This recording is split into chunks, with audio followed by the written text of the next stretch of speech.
अस्सलाम वालेकुम। उम्मीद है आप खैरियत से होंगे। मैं हूं सलाउद्दीन फैसल एक नए वीलॉग के साथ। आज हम अपने इस वीलॉग में आज़ाद कश्मीर में जो बलदियाती इलेक्शन हुए हैं उसके हवाले से डिस्कशन करेंगे और देखेंगे कि इस बलदियाती इलेक्शन में जो पार्टी पोजीशन है वो क्या है और किन अज़ला में कौन सी जमात जो है वो हुकूमत बनाती है। मज़ीद तफसीलात से पहले आप मेरे चैनल को सब्सक्राइब कीजिए और बेल आइकन का बटन जो है उसको ज़रूर प्रेस कीजिएगा ताकि आपको जो मेरी लेटेस्ट वीडियोज़ हैं वो मिलती रहें।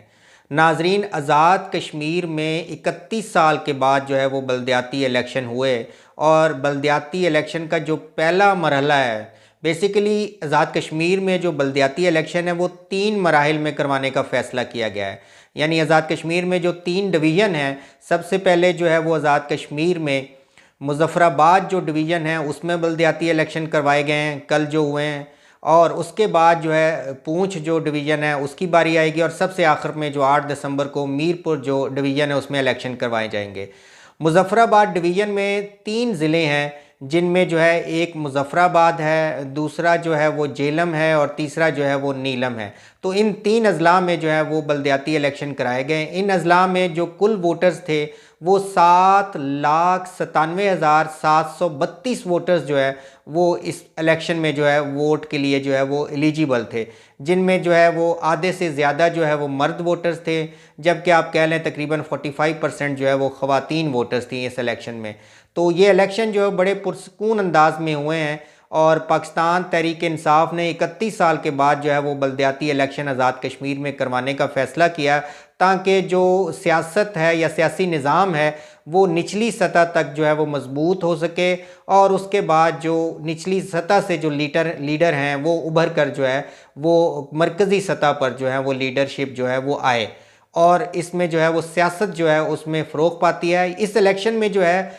बाहमी रवादारी का जो है वो मुज़ाहरा किया गया, इक्का दुक्का वाक़यात जो है वो देखने में आए। नाज़रीन, इस इलेक्शन में जो है पाकिस्तान तहरीक इंसाफ ने सबसे ज़्यादा जो सीटें हैं डिस्ट्रिक्ट जो कौंसल है उसकी 34 सीटें जो हैं वो पाकिस्तान तहरीक इंसाफ ने जीती है, जबकि दूसरे नंबर पर पाकिस्तान पीपल्स पार्टी जो है 23 नशिस्तों के साथ और तीसरे नंबर पर नाजरीन 16 सीटों के साथ पाकिस्तान मुस्लिम लीग जो है वो रही है। तो ओवरऑल अगर देखा जाए तो यहाँ पे भी अवाम की अक्सरियत ने जो है वो पाकिस्तान तहरीक इंसाफ पर इत्माद का इजहार किया है। यानी कि जो पहले वजारत उज़्मा के लिए इलेक्शन हुए थे और जो मेंबर यहाँ पाकिस्तान तहरीक इंसाफ के लिए मुंतखब हुए थे, तो आवाम ने दोबारा जो है पाकिस्तान तहरीक इंसाफ पर इत्माद किया और पाकिस्तान तहरीक इंसाफ के जो मेंबर्स हैं उनको वोट दिए और वो मुंतखब हुए। इस इलेक्शन में ख़ास बात जो है पाकिस्तान मुस्लिम लीग नून के जो हैं शाह ग़ुलाम कादिर साहब जो है वो अपनी आबाई यूनियन कौंसिल जो है वहाँ से भी हार गए। तो ये एक बहुत बड़ा सेटबैक था। नाजरीन, इस इलेक्शन में जो है पाकिस्तान तहरीक इंसाफ ने नीलम जो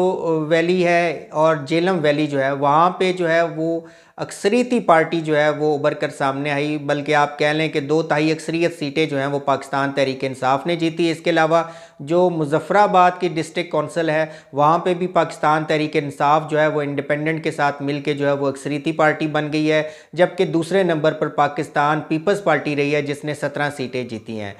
इसके अलावा जो मुज़फ़्फ़राबाद के म्यूनसिपल कॉरपोरेशन है वहाँ पे 36 जो है टोटल म्यूनसिपल कॉरपोरेशन की सीट्स थी, जिनमें से जो है 12 सीट्स जो हैं वो पाकिस्तान मुस्लिम लीग नून ने, 8 सीट्स जो हैं वो पाकिस्तान पीपल्स पार्टी ने, 7 सीट्स जो हैं वो पाकिस्तान तहरीक इंसाफ ने और 7 ही सीट्स जो हैं वो इंडिपेंडेंट जो कैंडिडेट हैं उन्होंने जीती है, जबकि 2 सीट्स जो हैं वो मुस्लिम कॉन्फ्रेंस ने भी जीती है। इन इलेक्शंस में जो वहाँ की लोकल जमातें हैं उनकी बजाय लोगों ने जो है जो मरकज़ी लेवल की जमातें हैं उन पर इत्माद का इजहार किया। जो म्यूनसिपल कॉरपोरेशन मुज़फ़्फ़राबाद है वहाँ पे पाकिस्तान मुस्लिम लीग नून की 12 सीट्स हैं और वो पाकिस्तान पीपल्स पार्टी के साथ मिल के 8 सीटें अगर वो पाकिस्तान पीपल्स पार्टी की उनके साथ मिल जाती हैं तो 20 सीटों के साथ जो है पाकिस्तान मुस्लिम लीग नून और पाकिस्तान पीपल्स पार्टी जो है म्यूनसिपल कमेटी मुज़फ़्फ़राबाद जो है उसकी उनके पास जो है वो चेयरमैनशिप जो होगी वहाँ पे अपनी वो हुकूमत बनाएंगे। लेकिन जो तीनों डिस्ट्रिक्ट हैं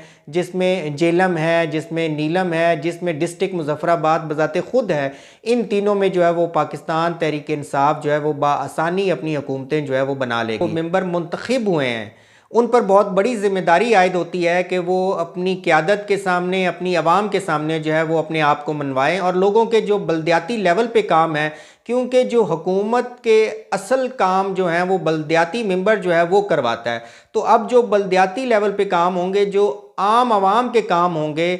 उनको चाहिए कि वो उन पर तवज्जो दे, ताकि उससे ये होता है कि आपकी पार्टी जो है वो मजबूत होती है। तो यहाँ पे जो है अब दूसरा जो मरहला आएगा, उसके इलेक्शन जो है वो पूंछ डिवीज़न में होंगे, और तीसरे मरहले पर जो है वो इलेक्शन जो है मीरपुर डिवीज़न जो है उस पे होंगे। तो नाजरीन देखते हैं कि जो आने वाले 2 इलेक्शन हैं, जो पूंछ और मीरपुर डिवीज़न में है, वहाँ पे कौन सी जमात जो है वो अक्सरियत हासिल करती है। आज जो लोकल गवर्नमेंट के इलेक्शन हुए हैं, जो लोकल गवर्नमेंट के इलेक्शन का जो करवाए हैं, इलेक्शन कमीशन ने भी बड़ा अहम किरदार अदा किया है, लेकिन उसके अलावा जो पाकिस्तान तहरीक इंसाफ के वज़ीर-ए-आज़म हैं सरदार तनवीर इलियास, उनका भी ये बड़ा अहम कदम था। कुछ पार्टी मेंबरान ने, कुछ और जो अपोजिशन के अरकान हैं, वो इस हक़ में नहीं थे कि बल्दियाती इलेक्शन हो, लेकिन उन्होंने एक अच्छा स्टेप लिया, पाकिस्तान तहरीक इंसाफ की पॉलिसी को फॉलो करते हुए बल्दियाती इलेक्शन करवाए, और लोगों ने इस इलेक्शन में बढ़ चढ़ कर हिस्सा लिया। तो पाकिस्तान तहरीक इंसाफ जो है उसको ये क्रेडिट ज़रूर जाता है। लेकिन इस इलेक्शन में एक और जो इम्पॉर्टेंट चीज़ है